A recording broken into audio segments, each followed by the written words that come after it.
C'était il y a 20 ans, 4 fillettes étaient assassinées en région parisienne en l'espace de quelques semaines. Les assassins n'ont jamais été retrouvés, mais les familles se battent contre la prescription du dossier. Voyez cette enquête de Thibaut Malandrin et Jean-Luc Douvillez. C'était il y a 20 ans, au lendemain de la disparition de leur fille de 9 ans, Christian et Geneviève Dumont apprenaient la nouvelle.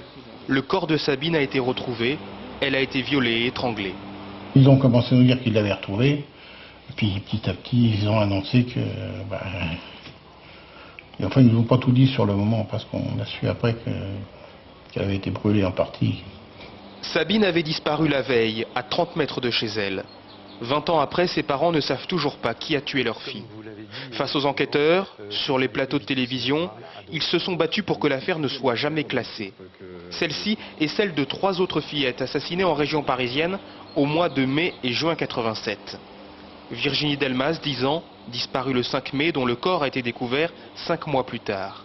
Perrine Vigneron, enlevée le 3 juin, et retrouvée étranglée 24 jours plus tard. Emma Grédary, dont le cadavre en flammes est découvert peu après sa disparition. Pour moi, les 4 enfants seront toujours liés dans mon cœur. Ça. On ne peut pas les dissocier. C'est très curieux, mais on ne peut pas les dissocier. Quand je pense à Sabine, je pense aux 3 autres petites filles aussi. 4 crimes, pas d'assassin retrouvé. Pourtant, l'espoir des familles demeure. Il repose sur les progrès de la police scientifique, grâce notamment à l'ADN, et sur le travail de comparaison des dossiers, même anciens. Au niveau de l'office, on a aussi vocation à essayer de voir justement s'il n'y a pas des vieux dossiers qui mériteraient d'être repris.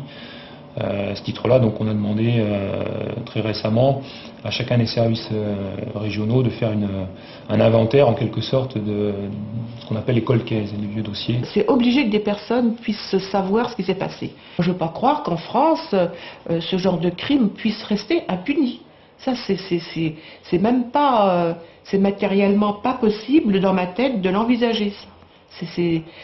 C'est pas possible. Je veux pas, parce que ma petite fille, elle est là. Notre petite fille, elle est là, toujours.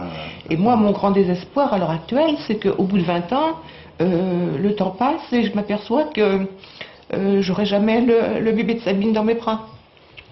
Aujourd'hui, Sabine Dumont aurait 29 ans.